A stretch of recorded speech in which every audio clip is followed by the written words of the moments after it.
আসসালামু আলাইকুম এভরিওয়ান, আশা করি সবাই ভালো আছেন। আজকে আপনাদের জন্য একটি ব্লগ নিয়ে আসছি। আসলে আমি এই ধরনের ভিডিও কখনো বানাই না।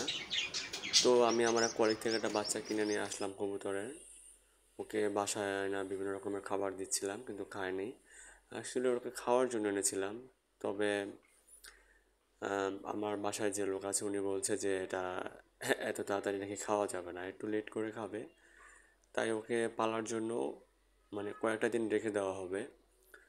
তো একটা বাচ্চা, কবুতরের বাচ্চা, আমার জানার মতে একটা বাচ্চা কখনো রাখা যায় না। মানে ওকে খাওয়াতে অনেক কষ্ট হয়, বিভিন্ন রকমের খাবার দিতে হয়।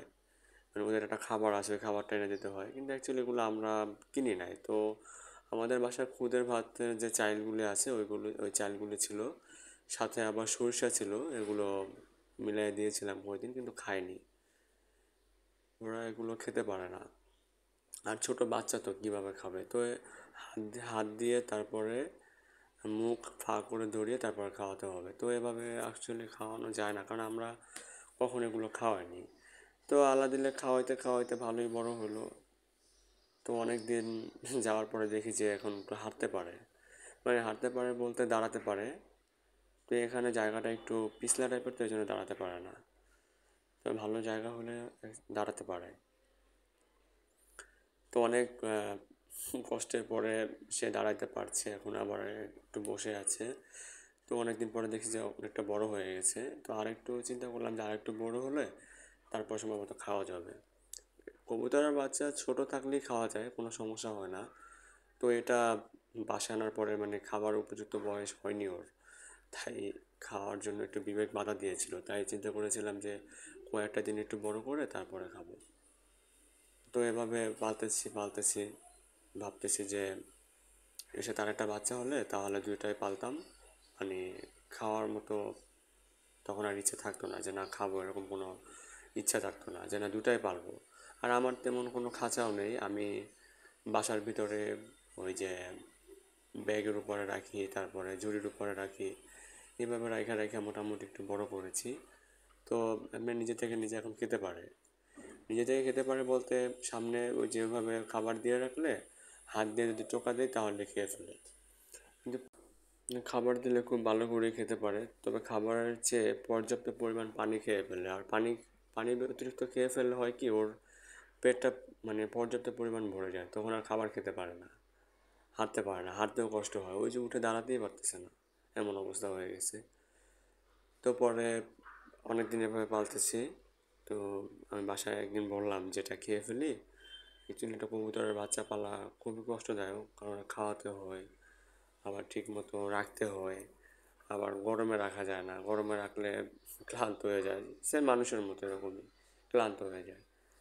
আর অনেকগুলো হয়তো তাহলে একটা কাজ হতো যে না ওর মায়ের কোলে থাকলে কোনো সমস্যা হয় না। এগুলো তো সচরাচর বাইরে থাকলে খুব কম স্বাস্থ্যবান হয় বা খুব কম উঠতে জানে, উঠতে তো জানেই না।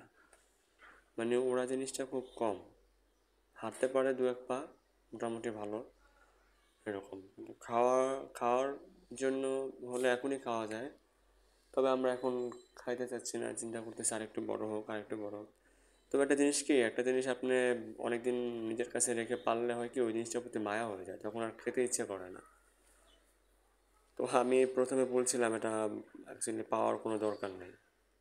পারলে হয় কি, ওকে আর পরে জবাই করে খেতে পারবো না, কষ্ট হয়ে যাবে অনেক। তাই চাচ্ছিলাম যে ওরে তখনই জবাই করে খেয়ে ফেলি, কিন্তু তখন আর খেতে দেয়নি। আমার বাসার যে লোক উনি বলছে যে না আর কয়েকটা দিন রাখি, তারপরে একটু বড় হলে তারপর খাইতে ভালো লাগবে। তা মাসাল্লাহ দিলে শরীরের ওয়েটটা অনেক ভালোই হয়েছে, মানে আগের তুলনায় অনেক বেড়েছে আর কি।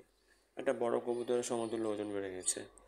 এখন চাইলে খাওয়া যায়, কিন্তু মানে গায়ের রোমগুলো একটু ছোটো, তো এই কারণে চাচ্ছে যে এখন খাবে না, আর একটু বড় হবে তারপরে খাওয়ার জন্য আর কি প্রস্তুত হব। তো অনেক দিন এরকম এভাবে পালতেছি পালতেছি। আসলে একটা কবুতর পেলে কিছু করা যায় না, হয় কি ওর প্রতি আর মায়া সৃষ্টি হয়ে যায়। ওর একটা মায়া সৃষ্টি হলে তখন ওকে আর জবাই করা যাবে না, খাওয়া যাবে না। আর ওকে জবাই করলে, রান্না করলে কিন্তু ওই মাংস আর খেতে ইচ্ছা করবে না। মানে একটা মায়া সৃষ্টি হয়ে যাবে, তাই না? তো তারপরে চিন্তা করতেছি যে ফাইনালি ডিসিশন নিলাম যে না খেয়েই ফেলবো। তো পরবর্তী দিন আমরা কবুতরের কাছে যাব। কবুতরটা আমরা রেখে গিয়েছি ব্যালকনিতে। তো ব্যালকনিতে যাওয়ার পর চাকু নিয়ে যাচ্ছি এখন, যে ওকে আজকে জবাই করে ফেলবো। তো জবাই করে ফেলবো কি, ওর কাছে যাওয়ার পরে মানে ওরে দেখলে আর মনে হয় না যে ওরে জবাই করে খেয়ে ফেলি, মনে চায় যে আর না আরও কয়েকটা দিন পালি। তো আগের তুলনায় একটু বড় হয়েছে, অনেকটা বড় হয়েছে, একটু না অনেকটা বড় হয়েছে। ওর মার কাছ থেকে কত ছোট এনেছিলাম সেটা ভিডিওর প্রথমেই দেখতে পেরেছেন যে অনেক ছোট ছিল। তো সেখান থেকে আল্লাহ দিলে অনেক বড় হয়েছে। তোকে এই খাবারের পাশাপাশি একটা আলাদা খাবার খাওয়াইছিলাম কয়েকদিন। তো ওই খাবারটা ও খায়, মানে পেটে ক্ষুধা লাগলে সবই খেতে পারে। তো ওই খাবারটা খাওয়ার সময় ওকে মানে হালকা পানির ভিতরে একটু মানে বেশি করে একটু পানি দিয়ে, তারপর আমরা গ্রাম অঞ্চলে পাওয়া যায় ওই জিনিসটা। ওই জিনিসটা আপনারা হয়তো অনেকেই দেখেছেন যে মানে গ্রামে আপনার এই সিজনে উঠে যায়। এর আগে হয়, এখন উঠে যায়। এই যে এই ডালটা, এটা মুসুরি ডাল প্লাস বুটের ডাল। তো বুটের ডাল তো আর খাওয়ানো যাবে না, ওই মুসুরি ডাল ওগুলো যেগুলো কাঁচা হয়েছে ওগুলো সামনে দিলে আপনার খেয়ে ফেলে। তো আমি অল্প কিছু নিয়ে দেই, দেখেন আপনারা, এই যে ওর সামনে দিলাম, দেখবেন ও কীভাবে খায়, কিন্তু এখন খাবে না। অতিরিক্ত সাহায্য করতে